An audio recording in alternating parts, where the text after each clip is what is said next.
लो, बुरी नजर ना हम पे डालो, चाहे जितना जोर लगा लो, सबसे आगे होंगे हिंदुस्तान।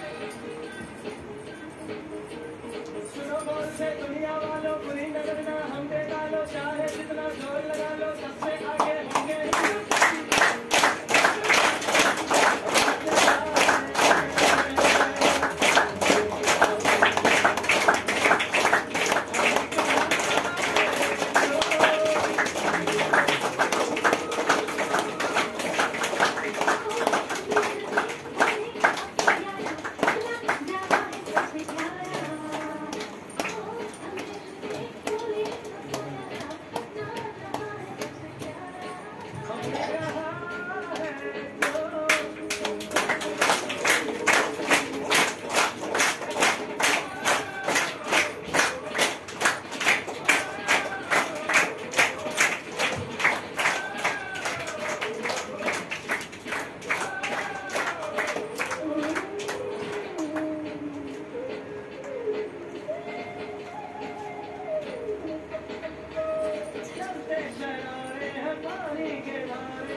आपला भारत देश 15 ऑगस्ट 1947 रोजी इंग्रजांच्या गुलामीतून मुक्त झाला.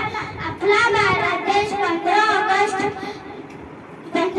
मिळवण्यासाठी अनेकांना फासावर चढवले, म्हणून तर आपण एवढे आनंदाने जगत आहोत.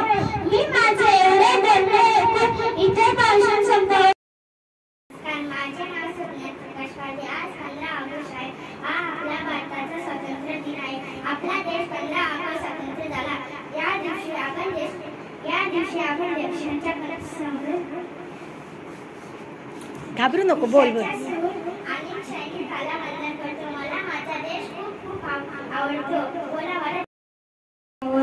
प्रथम सर्वांना स्वातंत्र्य दिनाच्या खूप शुभेच्छा. आपला भारत देश 15 ऑगस्ट 1947 रोजी स्वतंत्र झाला. 15 ऑगस्ट आपल्याला देशाला स्वातंत्र्य मिळवून देणाऱ्या स्वातंत्र्य सैनिकांची आठवण ठेवून दिली. त्या सगळ्या स्वातंत्र्यवीरांना माझा सलाम. जय जय भारत.